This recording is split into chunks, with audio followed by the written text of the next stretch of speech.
Hi, I'm Andrew Armstrong and welcome to the back of this Teardown lab. I'm here with another one of Billy Starsted's calculators. This one is the Fanfare Translator with 5 languages. 5 whole languages. Although, yeah, okay, I was a bit worried what size battery it was because it's a bit loose. I think if that might be the only problem. That might just be, look at that. That's seriously loose. Actually, it's 4 batteries it takes too. Yeah. Maybe that's all that's wrong with this, so it might be a quick video today. I hear the collective sigh of relief right now across the internet. Let's try to get this battery in this nook. No wonder it's got like a sort of lanyard thing to pull the batteries back out. No chance getting them out. Okay. Definitely I've got... That's it, the batteries are in. I think there's no problem with this. I think just apart from just getting that bloody annoying battery. Nah, it does have battery bay issues, I suspect. Okay, those two flopped out pretty easily. So if you've got an old calculator that does have issues, just always start with the battery terminals. Either clean the terminals, and if there's springs, just bend them out of touch. But not so much that you yank the metalwork off, because that's going to be bad.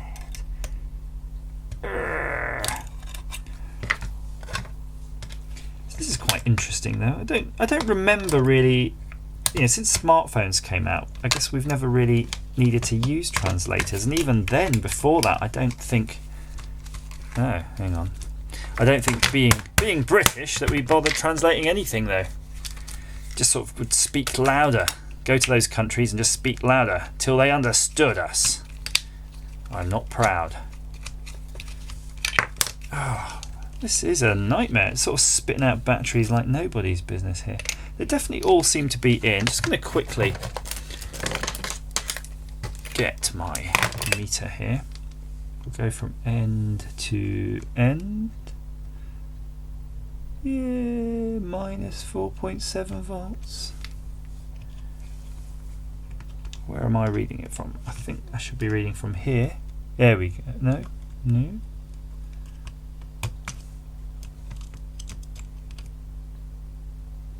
3.2, 4.0, yeah. Whatever. The voltages are there without sketching out how they're actually connected. Actually, I can see how they are connected. They should be between here and here. We should give you the full. So it should be nearly 6 volts. So you can have another quick check of that. Here and here. Yeah. 6.4. That's a healthy looking voltage. I did see that come on briefly though, but it doesn't seem to be any sort of reset procedure. Although, hang on, it is on. And I'll show you how I recognised it to be on, because there's a dot, a very fine dot on the screen. So let's try an English word. Hello computer. Hello. Hola! Ciao! So there. That's pretty good so far. Now, whoa! Yeah, it's saying something else, but I'm not sure how I scroll. So I'm gonna. No, not the dot. That doesn't do it. Oh, what? So let's go CIAO, because it was saying ciao, and then we click there, and it says good something, and then there's this arrow for scrolling. What would you push? No. I'm going to push this back arrow thing. No. That's cool. Good. Goodbye. Yeah, well, I suppose ciao is goodbye, right? Ciao. Right, let's try something else. How do we reset it? So that. It's really a confusing interface. Now let's say see what other word. Electronic.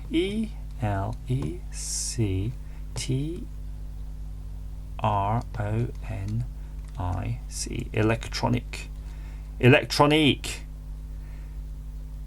What's that? Question mark tronic. Oh, it doesn't like it.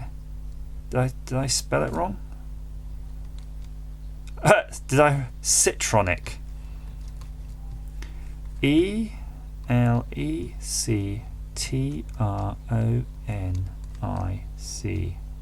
That's definitely spelled right. Electronic. Nope. It's sort of pants, isn't it? It just doesn't like it. It doesn't like it.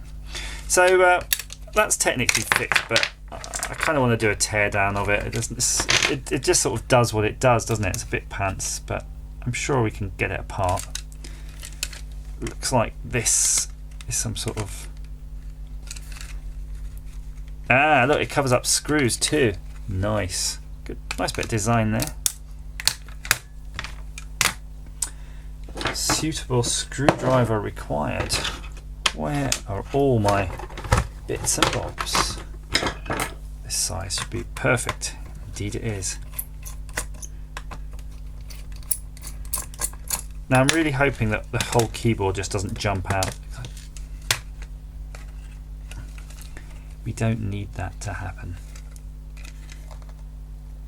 So it's got a screen. Got kind of a spludgery thing going on that someone's given me. Yes. That's looking plausible.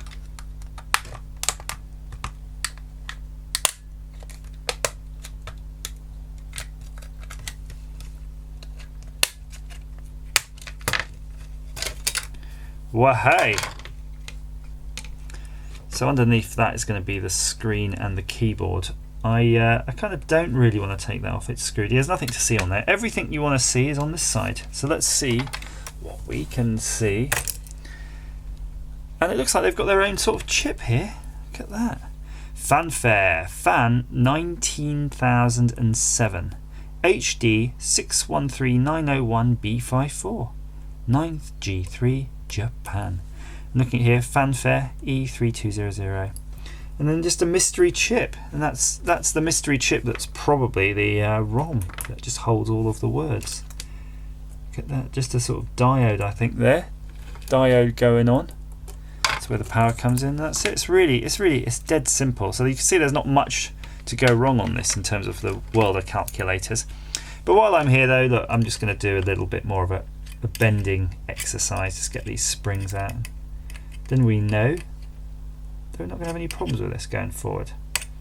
Although I think you're going to have problems using it. It's not going to have any contextual search for the language or anything like that. You might better off just using Google anything really. I was going to say Google Words, Google App, I don't know, but just any of the translators. Google Translate, Bing Translate is going to be better. Anything. Oh, hoo-hoo, look at this. We almost forgot this. It's got actually a lanyard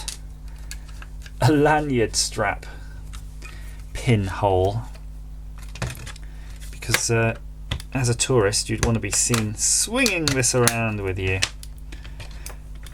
It would be interesting though if they ever made them, because I remember seeing Asian students, and I mean Asian as in Japan, China students, with really complicated translators. I mean, I think that what's really interesting, the reason you get really cool gadgets from some of those countries is that they've got quite a complicated language in terms of how it's represented.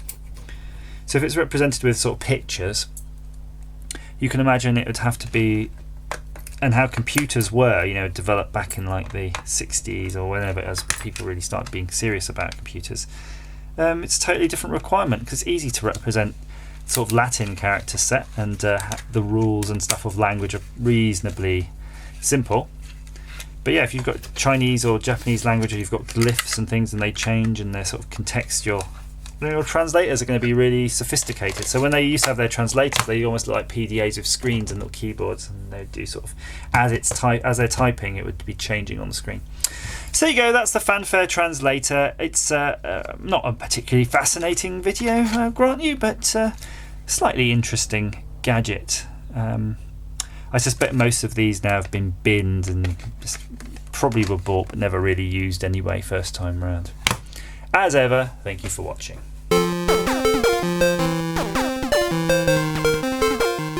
Do. Yes, the calculator is bumping up my chart.